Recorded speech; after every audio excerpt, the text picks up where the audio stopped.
Ladies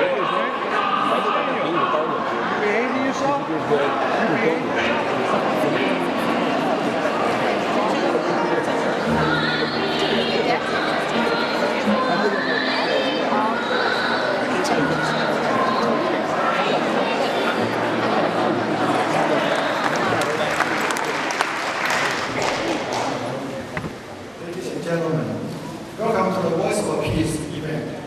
It's my honor to introduce the Consul General WWII from Consulate General of China in Chicago to join us this evening. 首先有请中国驻芝加哥总领馆总领事赵卫平先生为我们致辞。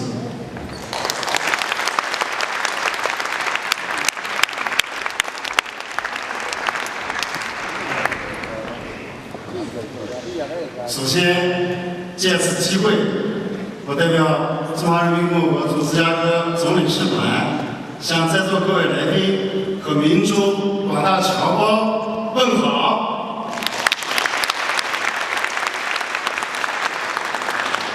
祝大家身体健康，万事如意，阖家幸福。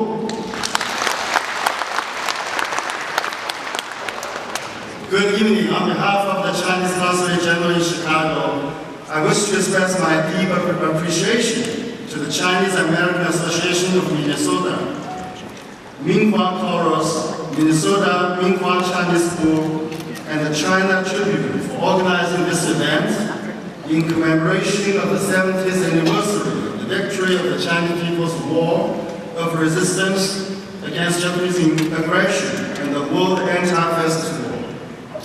The war imposed on the world by fascists 70 years ago brought grave disaster to the humanity, inflicting over 100 million military and civilian casualties. And China suffered over 35 million casualties due to the Japanese invasion. The Chinese People's War of Resistance against Japanese aggression and the World Anti-Fascist War were decisive battle between justice and evil, between light and darkness, and between progress and reaction. With huge national sacrifice, China has made major contribution to the victory of the World Anti-Fascist War.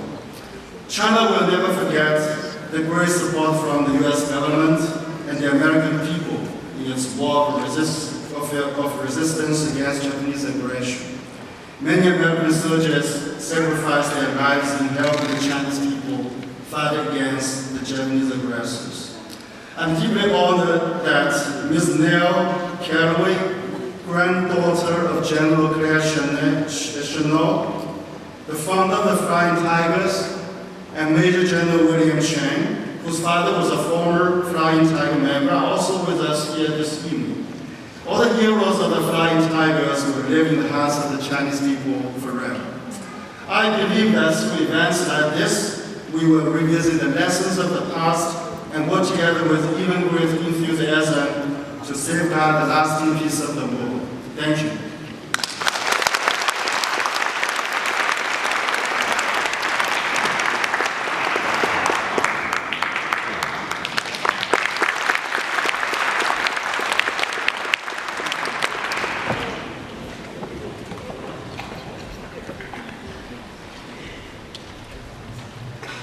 大家晚上好，我叫龚志刚，受组委会的委托，我介绍今天的演讲嘉宾。Good evening, my name is Eric Kang. I'm a member of the Voice of Peace organizing committee. I'm asked by the committee to introduce our keynote speaker tonight. He is from our very own Edina, Minnesota. As a young boy, he survived the Sino-Japanese War and World War II. In 1942, his mother took him and his older brother on a hard trip from Shanghai to China interior, where train, truck, and car, arriving at Chongqing to meet up with his father, who is an American-born Chinese, who was a US Army pilot who flew the Han over Himalaya, and later worked for General Chennault, commander of the 14th Air Force. Along the way, they were strafed by Japanese aircraft and survived.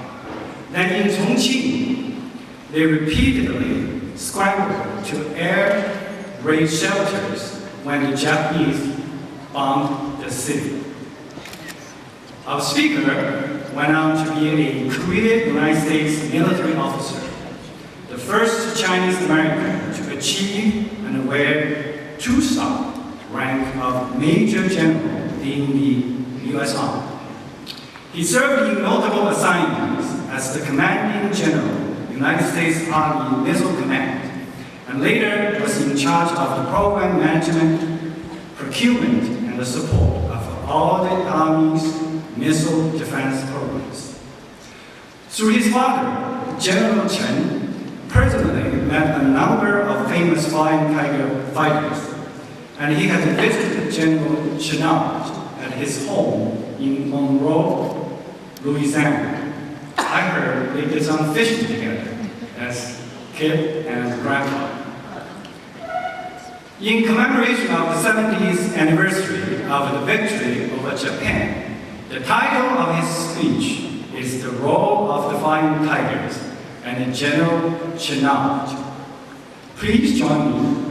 Welcome our keynote speaker, the man of honor and service, the role model of Chinese American citizens, retired U.S. Army Major General William S.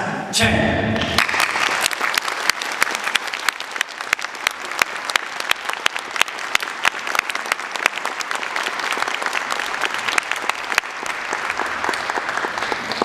Distinguished guests, ladies and gentlemen, and to all the younger generations in the audience, I'm honored to be your keynote speaker, and I am humbled to know that in the audience are many of you who lived through the Sino-Japanese War and World War II. You personally witnessed the destruction and the human tragedies. You endured hardships and had family members and friends who paid the ultimate price in the war. I salute you. In commemorating the 70th anniversary of victory over Japan in World War II, I will highlight the role of the Flying Tigers and General Chennault Chardon. The air battles won and the air interdiction conducted by the Flying Tigers contributed significantly to the victory over Japan. The Flying Tigers consisted of American and Chinese pilots and airmen who served in 3 organizations. First, the American Volunteer Group, formed in 1941. This group of American pilots and airmen were known as the original Flying Tigers. 2, the China Air Task Force, which was formed in 1942 after the American Volunteer Group was dissolved. And 3, the 14th Air Force Flying Tigers, formed in 1943, which took over after the China Air Task Force. All members of these organizations were known as the Flying Tigers. All were commanded by the legendary General Chennault, known to the Chinese by his Chinese name, Chen Nada Jiangjun. To cover the role of the Flying Tigers and General Chennault, I will give a chronological account of the events that occurred from 1937 to 1945. This serves 3 purposes. 1, for you in the audience who lived through the Sino-Japanese War and World War II, this recounting serves as a reminder for the human tragedies endured during the war. 2, the younger generations, this recounting serves as an exposure and opportunity to learn and be proud of this period of history when the peoples of the United States and China were united against a common enemy. And 3, for all Americans and Chinese, this recounting can be a source of pride because there were Chinese pilots and airmen fighting side by side, American pilots and airmen contributing to the victory over Japan. In April 1937, Claire Chennault, a retired U.S. Army Air Corps officer, accepted an offer from Madame Chiang Kai-shek to make a survey of the Chinese Air Force. Claire Chennault had been selected because of his expertise in pursuit aviation tactics. In the 1930s, he taught pursuit aviation tactics at the Air Training School, Maxwell Field, Montgomery, Alabama. He was recognized by the United States Air Force after World War II as the father of pursuit aviation. On July 7th, 1937, the Japanese attack at the Marco Polo Bridge, Lukochao, marked the beginning of the Second Sino-Japanese War. My father, at the time, was an airline pilot for CNAC, China National Aviation Corporation, and he had flown over the Marco Polo Bridge that very day, July 7, 1937. Upon seeing the Japanese attack, he immediately radioed Nanking, submitting one of the first reports of that fighting to higher authorities. After this attack on Marco Polo Bridge, Claire Chennault wired the central government saying that he would stay through the war to help in any capacity. Madame Chiang Kai-shek replied, asking that Chennault stay as the chief air advisor to train pursuit aviation units in the Chinese Air Force. Nanking was lost in December 1937, and with the loss of Hankow in October 1938, Chennault moved pursuit aviation training to Kunming. Chennault also taught the Chinese how to build hard runways using crushed rock and broken tiles. Human labor hauled in the crushed rock and broken tiles, and human labor pulled heavy rollers to flatten and smooth out the runways. Additionally, Chennault set up an air raid warning system consisting of a net of people, radios, telephones, and telegraph lines that covered all of free China. Aside from providing intelligence on enemy attacks, the air raid warning net served to locate and guide friendly planes and aid friendly pilots who had crashed or bailed out. Later on, when the American Volunteer Group arrived in China, the runways and air raid warning systems built were of tremendous value to the American Volunteer Group. Through 1939, the Japanese conducted sustained bombing of every major population center in China. The situation was grim. In late 1940, Chennault and the head of the Chinese Air Force went on a mission to Washington, D.C. to get American aid that led to the creation of the American Volunteer Group, known as the AVG, to serve in China. The United States agreed to provide China with 100 P-40 aircraft. In April 1941, President Roosevelt authorized the release of American military pilots and ground personnel to be selected for the AVG. On July 1, 1941, the AVG was officially formed, consisting of 3 fighter squadrons, 100 pilots, and 200 mechanics and ground personnel. 100 P-40 aircraft were shipped to Burma. The aircraft were assembled and flight tested at Rangoon, Burma, and pilots began their training in P-40s in Toungoo, Burma in September 1941. Compared to the Japanese fighter aircraft, the P-40s had higher top speed, faster dive, and superior firepower. The Japanese aircraft had higher rate of climb, higher ceiling, and better maneuverability. Chennault taught the AVG pilots to use speed and diving power to make a pass, to fight in pairs, shoot, and break away. After the Japanese attack of Pearl Harbor on December 7, 1941, the AVG went on a warfighting footing. And on December 18th, Chennault sent the 1st and 2nd squadrons to Kunming.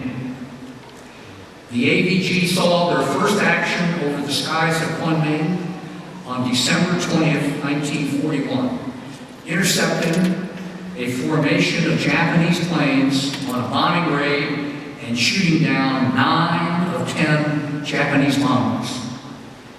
This was the first blow returned to the Japanese since the attack at Pearl Harbor. And the victory was heartening for both the Chinese and the Americans. Chart on. The AVG aircraft were painted with a large shark face at the front of the aircraft. After the December 20th victories over Kunming, the Chinese newspapers started to refer to the AVG as Flying Tigers, and the term caught on in the American press.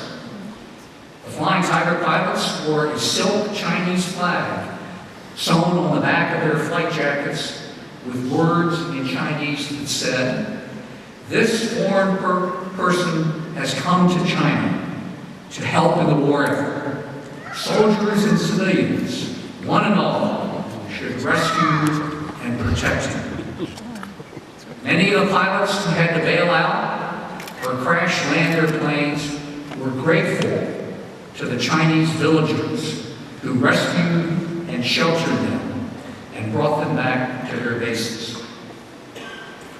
I would like to now briefly describe the Flying Tigers' air battle over the Salween River Gorge near the Burma-China border. Chart on. On May 7, 1942, the Japanese Army began building a pontoon bridge across the Salween River. Once built, this bridge would allow the Japanese to move troops and supplies from Burma into China. If the enemy made it across, China would face certain surrender. To counter the Japanese, AVG 2nd Squadron Leader Tex Hill led a flight of 4 new P-40Es, bombing and strafing into the deep gorge and extending back to the Burma Road, where an armored Japanese column was heading to the gorge. During the next 4 days, the AVG flew continuous missions into the Salween River Gorge. The AVG stopped the Japanese at the gorge, preventing the Japanese from going on to Kunming and Chongqing. The AVG also hit the rear of the armor column, blocking their escape. This decisive battle helped to save China. In the short period of some 6 months, from December 20th, 1941 to July 4th, 1942, the Flying Tigers had flown on more than 50 combat missions without a single defeat, destroying 299 Japanese planes with another 150 destroyed as probables. The Flying Tigers only lost 12 airplanes in air battles. Life magazine, in its March 30th, 1942 issue, featured an article on the Flying Tigers. The article stated, quote, "A handful of American pilots have violently wrenched from the Japanese Air Force control over the skies of China and Burma," unquote. In April 1942, President Roosevelt wrote of the ABG, "The outstanding gallantry and conspicuous daring that the American Volunteer Group demonstrated, combined with their unbelievable efficiency, is a source of tremendous pride throughout the whole of America." In July 1942, the AVG, the original Flying Tigers, was disbanded when their one-year contracts were up. On July 4th, 1942, Claire Chennault took command of the China Air Task Force as a one-star brigadier general. In 8 months of operations, from July 1942 to March 1943, the China Air Task Force shot down 145 Japanese planes and 85 probables and flew 65 bombing missions. They only lost 16 P-40s and 1 B-25 bomber. On March 10, 1943, Chennault was promoted to Major General and took command of the 14th Air Force Flying Tigers, which replaced the China Air Task Force. Chart. As part of the 14th Air Force, Chennault created a special unit known as the Chinese-American Composite Wing. Many of the Chinese pilots were young pilots of the Chinese Air Force who recently returned after training in the United States. From 1944 onward, the Chinese-American Composite Wing and other units of the 14th Air Force mounted attacks against Japanese forces on all fronts in China: military installations, air bases, vital Japanese supply lines, and seaports in southern China, including Hong Kong and Hainan. Perhaps not very well known was that the 14th Air Force Flying Tigers had a subordinate unit, the 14th Air Service Group, made up of strictly Chinese Americans who were fluent in both English and Chinese. The group supported aerial operations and provided communications and logistics services. They trained Chinese Air Force ground crews, repaired airplanes, did crash recovery, and performed troop transport. On August 1, 1945, after 8 years in China, General Chennault was reassigned from the China-Burma-India theater. His 14th Air Force, under the most trying conditions, had destroyed more than 2,600 enemy aircraft, sunk or damaged 2.2 million tons of enemy merchant vessels and 44 naval ships, and killed more than 66,700 enemy troops. There was an outpouring of support given to General Chennault by the Chinese people when he departed Chongqing. Millions of Chinese came to bid farewell to the man they believed had saved China from her enemy. General Chennault enjoyed the confidence and respect of the Chinese people, both military and civilian, and the Chinese people loved and respected him. The victory over Japan formal surrender ceremony occurred on September 2, 1945, aboard the battleship USS Missouri.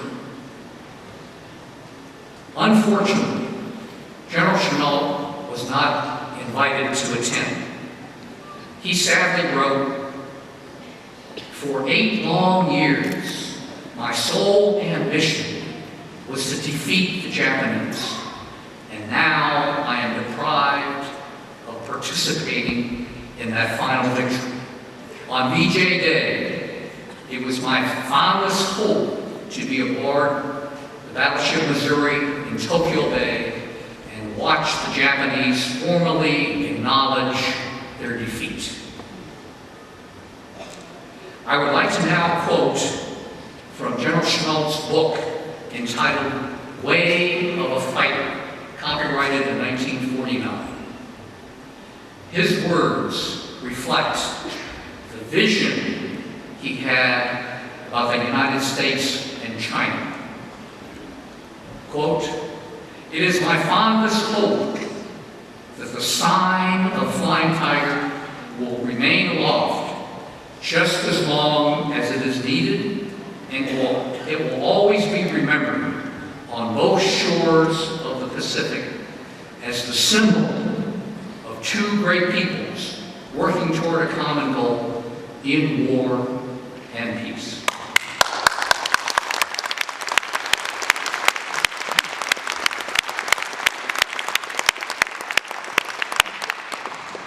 We know that the cooperation and friendship between the peoples of the United States and China working toward a common goal was demonstrated in World War II.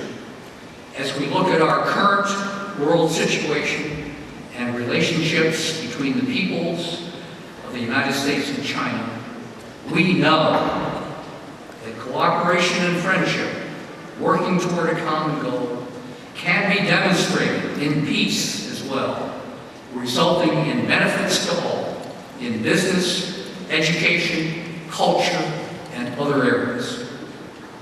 Thus, as we commemorate the 70th anniversary of the victory over Japan, let us remember the profound impact that the Flying Tigers and General Schmelt made on the Chinese people.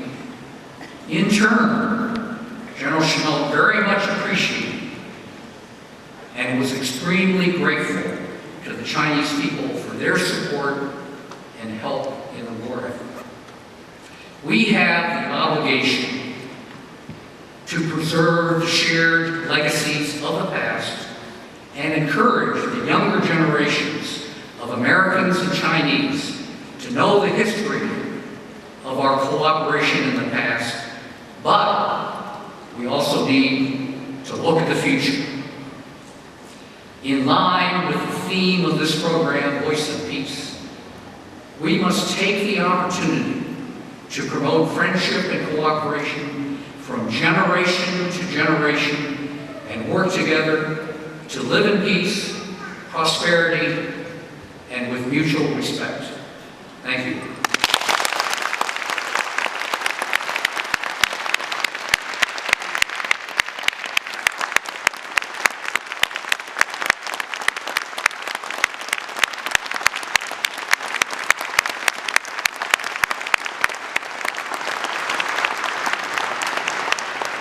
At this time, it's my extreme pleasure to introduce to you Nell Calloway, Executive Director of the Chanel Aviation and Military Museum and granddaughter of Lieutenant General Claire Chanel.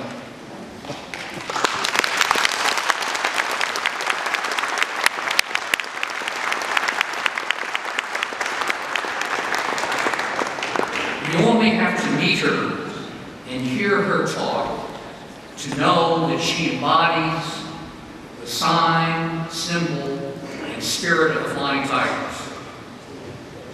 She's the world's premier ambassador on both shores of the Pacific, working on cooperation and friendship between the peoples of the United States and China toward a common goal of peace, as was demonstrated in war.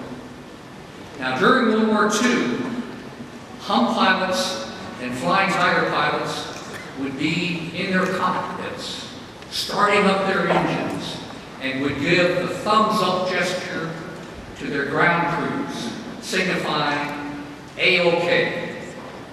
That aviator's gesture has carried over to today's astronauts. If you saw the 1940s John Wayne movie on the Flying Tigers, there were scenes of young Chinese boys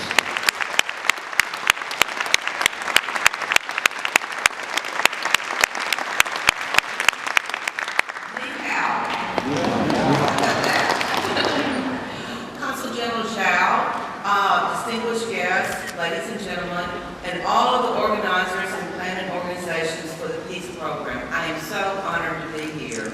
I'm always honored to be able to speak about my grandfather, General Bill Chen. Everyone in this room has been inspired by someone or something. It may have been a friend, a relative, a teacher, or mentor. As I learned about my grandfather and his contributions to our world, I have been inspired.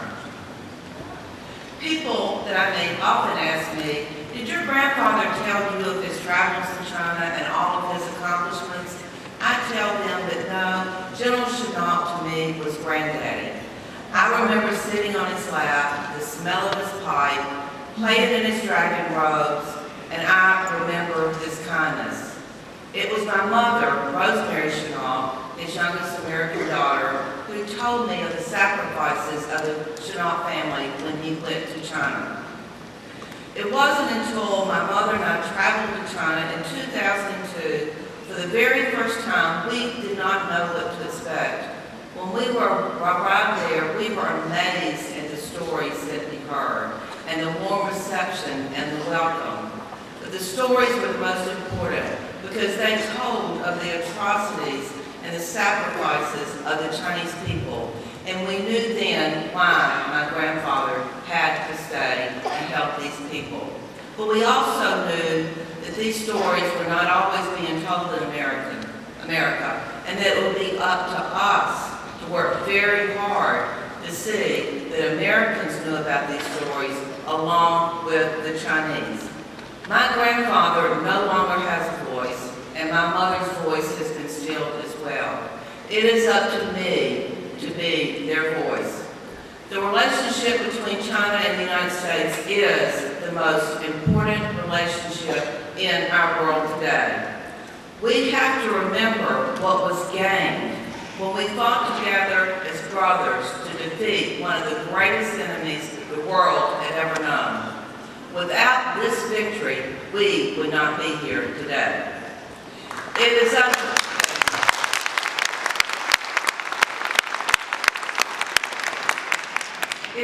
to us today to work together toward our common goals: prosperity, stability, peace, and understanding. These goals are not impossible. We once moved mountains to build supply lines. We learned foreign languages to create understanding. We crossed oceans and we defied gravity to defend our homes and our families. And we succeeded. We can succeed again. We have to continue to build on the relationship that was formed so that our future generations will have a life like we've all enjoyed. This is why our future plans are to build a Chenault Flying Tiger Institute, a place that we can work together to build understanding and appreciation for each other's cultural differences and educate people of all ages, not only of our history, but how this history can be used to enhance the future for our children and grandchildren. What better place to build it than in the home of General Bill Chen.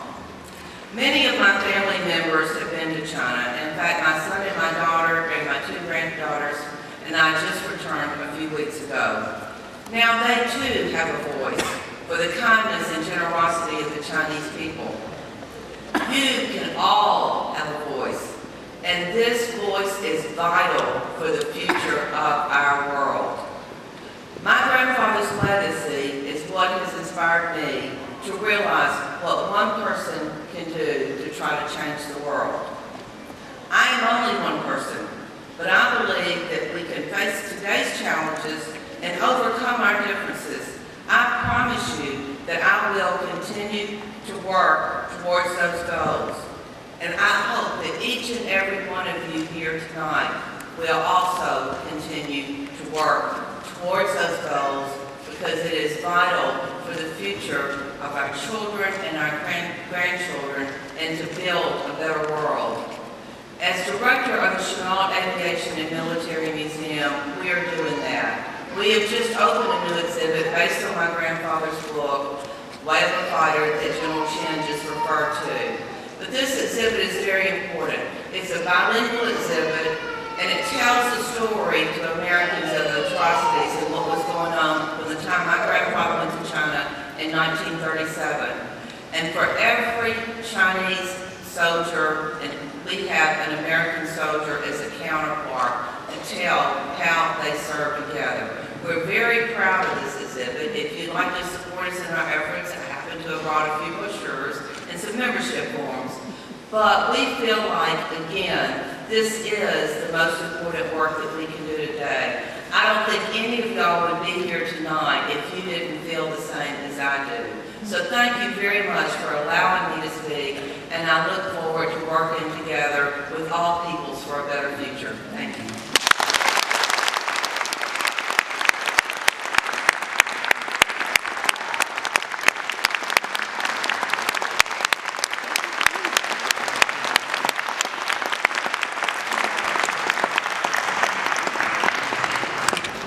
Senator Amy Klobuchar 现在请美国参议员 Amy Klobuchar 向大家致辞。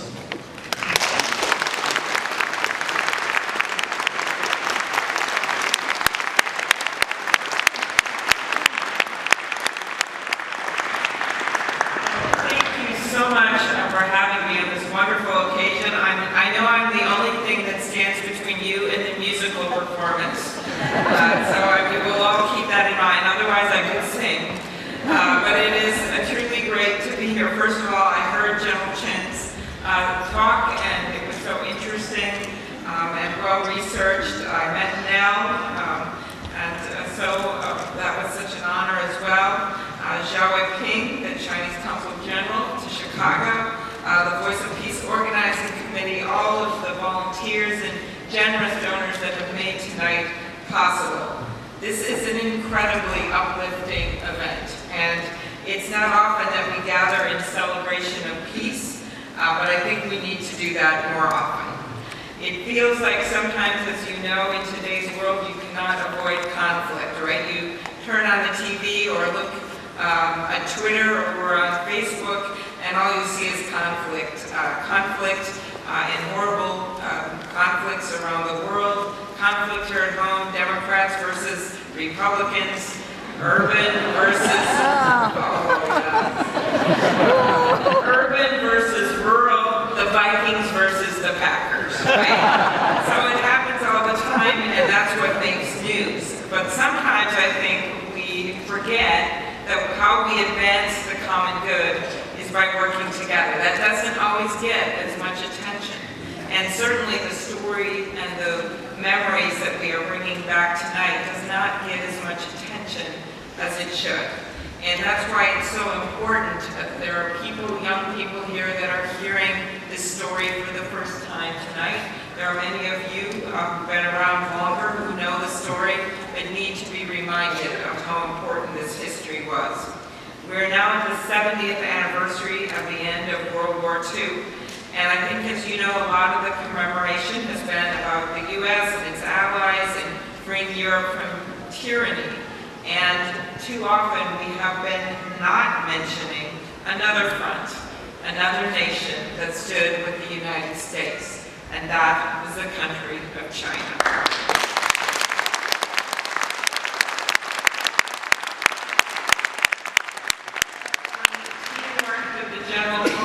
With the Flying Tigers, to each nation providing the resources that it was most able to muster, America and China stood together.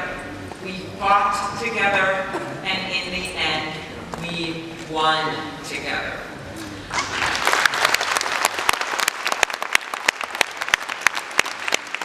The general reminded us that victory came with a high price. It's estimated that as many as 20 million Chinese died, and we can never forget of Nanking, where hundreds of thousands of civilians and soldiers were killed and up to 80,000 Chinese women were raped. Each one is a reminder of why we must work together to pursue peace. 2 years ago, Oxford historian Rana Mitter published a book with a really fitting title. It was called The Forgotten Ally. And in it, he makes the case that without China's contribution to the war effort and sheer endurance under a decade of brutality, the United States and the Soviet Union would have been fighting against a vastly stronger Japan. At a crucial time, the United States and China worked side by side, two very different nations with very different histories and very different philosophies, set aside those differences in order to find common ground and literally changed world history.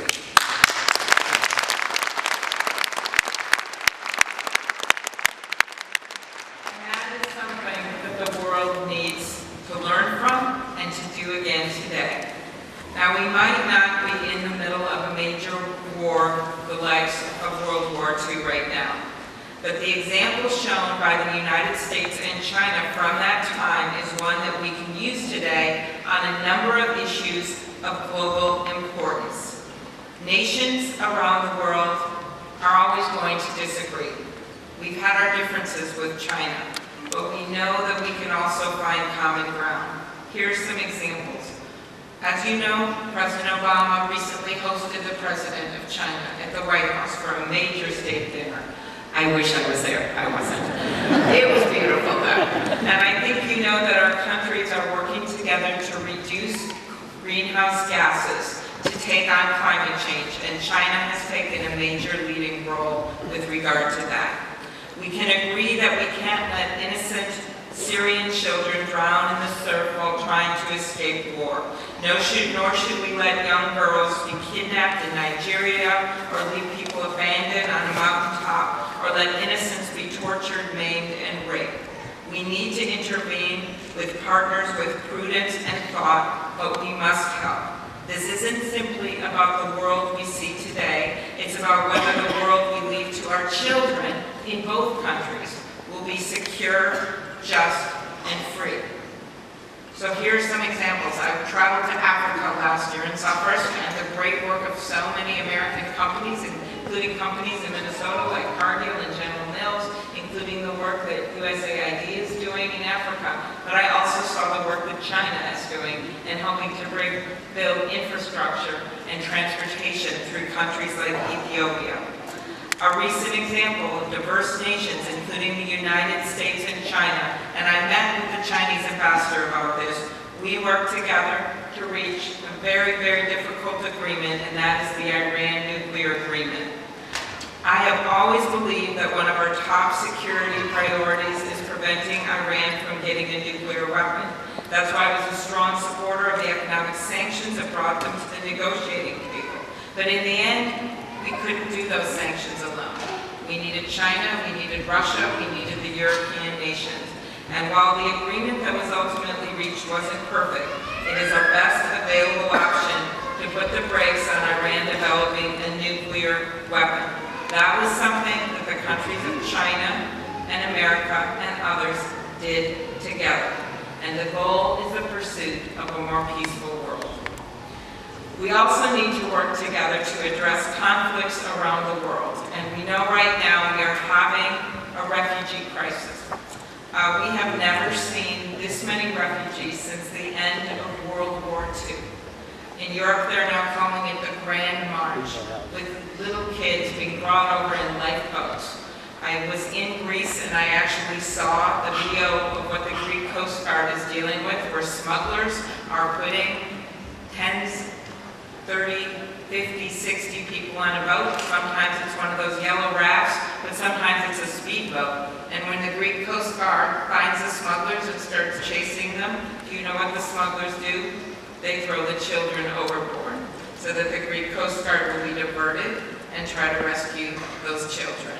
That's what happens in our world today. And it's just a cry for the world to continue to work together to not only take in refugees, but also to work together to solve conflicts.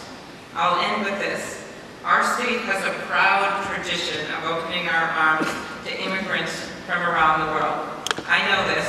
I recently wrote a book called The Senator Next Door, and I talk about my own immigrant past, of my Swiss relatives who ended up on Ellis Island. My grandfather maybe wasn't quite legal when he was asked where he was going because they reached a quota on Swiss immigrants. He said Canada. He went to Canada, he stayed there for 5 days, and somehow ended up in the United States as an alien, someone who was not an official citizen for 20 years, and then finally, right around the time period that we are celebrating Chinese involvement, got his citizenship 3 weeks before the U.S. officially joined the war effort. On my other side, on my dad's side, they're Slovenian, and they came and they worked in the mines underground, 1,500 feet underground. My grandpa worked his entire life. And you have these own stories in your own families. He came, my great-grandparents came with nothing. My grandpa can't even graduate since 15. He has to leave to support his 9 orphan brothers and sisters. He goes from that to my dad going to journalism school at the University of Minnesota. From that hardscrabble mining town, you have these stories in your family, interviewing everyone from Ronald Reagan to Mike Ditka to Ginger Rogers. And I stand before you today as a granddaughter and the great-granddaughter of immigrants. The granddaughter of someone who was an iron ore miner, and the daughter of a teacher and a journalist, and the first woman elected to the United States Senate.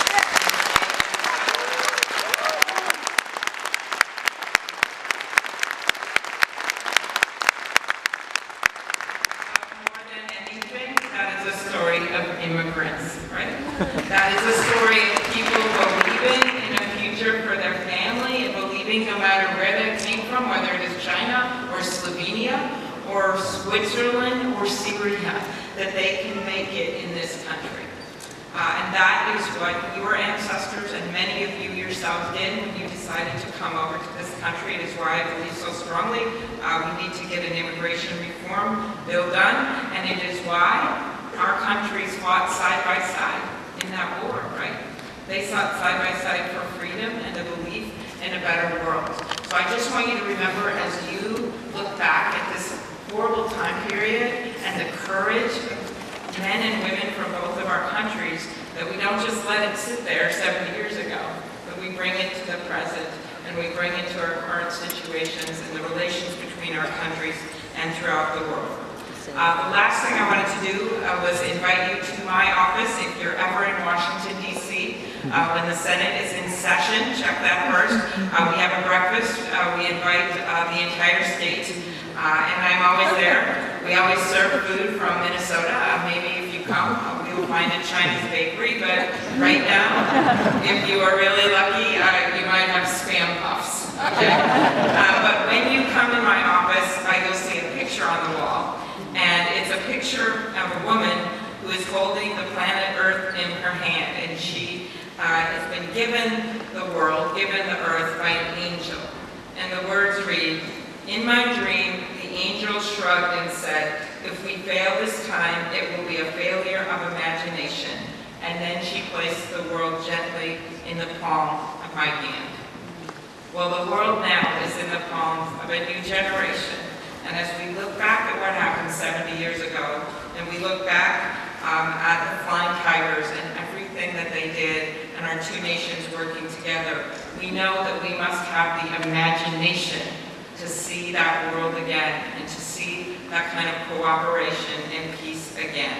I see it in this room, and I know you believe it, or you wouldn't be here today, because it is not just about the past, it is also about the future. Thank you, and thank you so much.